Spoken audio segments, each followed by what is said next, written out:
ఉత్తరాంధ్ర అభివృద్ధిపై టీడీపీ నేతలు చర్చకు రావాలంటూ మాజీ మంత్రి గుడివాడ అమర్నాథ్ సవాల్ వేశారు. శ్రీకాకుళం జిల్లాలో మూలపేట పోర్టు, కురుపాం, విజయనగరంలో మెడికల్ కాలేజీలు, భోగాపురం ఎయిర్పోర్టు వైసీపీ హయాంలో వచ్చాయని అన్నారు. విశాఖకు ఐటీ రావడానికి వైఎస్ కుటుంబం కారణమన్నారు.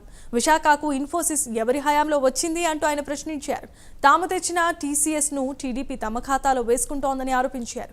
ఋషికొండ మీద జగన్ హయాంలో కట్టిన భవనాన్ని వీఐపీలు వచ్చినప్పుడు వాడుకోవచ్చని, అందులో జగన్ ఉండటం లేదని అమర్నాథ్ స్పష్టం చేశారు. ప్రధాని మన రాష్ట్రానికి వచ్చినప్పుడు గౌరవంగా చూసుకోవాల్సినటువంటి బాధ్యత ఇవన్నీ ఉన్నప్పటికీ వచ్చి ఆ పని చూసుకొని వెళ్ళిపోయి ఉంటే బాగుండేది.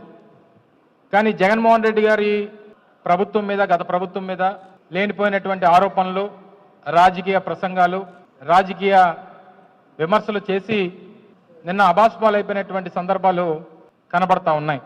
వాస్తవానికి రాష్ట్రంలో సకల శాఖ మంత్రిగా, ఏ శాఖ మీద కూడా అవగాహన లేనటువంటి సకల శాఖ మంత్రిగా గడిచినటువంటి 7 నెలలుగా లోకేష్ గారు మంచి పేరు తెచ్చుకున్నారు. మంచి కలెక్షన్ కింగ్ గా గడిచినటువంటి 7 మాసాలు రాష్ట్రంలో ఎక్కడ ఏ రకమైనటువంటి దోపిడీ చేయాలి, అన్ని శాఖల్ని ఆయన గుప్పెట్లో పెట్టుకొని ఏ శాఖ నుంచి ఏ రకంగా రాబడి వస్తుందన్నటువంటి దాని మీద ఎక్కువ శ్రద్ధ పెట్టినటువంటి వ్యక్తిగా పేరుగాంచినటువంటి సందర్భాలు మనం చూసాం. అయితే నిన్న వారు చేసినటువంటి ఆరోపణలు, కొన్ని ప్రధానమైనటువంటి ఆరోపణలు, వాటికి సమాధానాలు మీ ద్వారా ప్రజలకు చెప్పాలన్నటువంటి ఉద్దేశంతో మీ ముందుకు రావడం జరిగింది.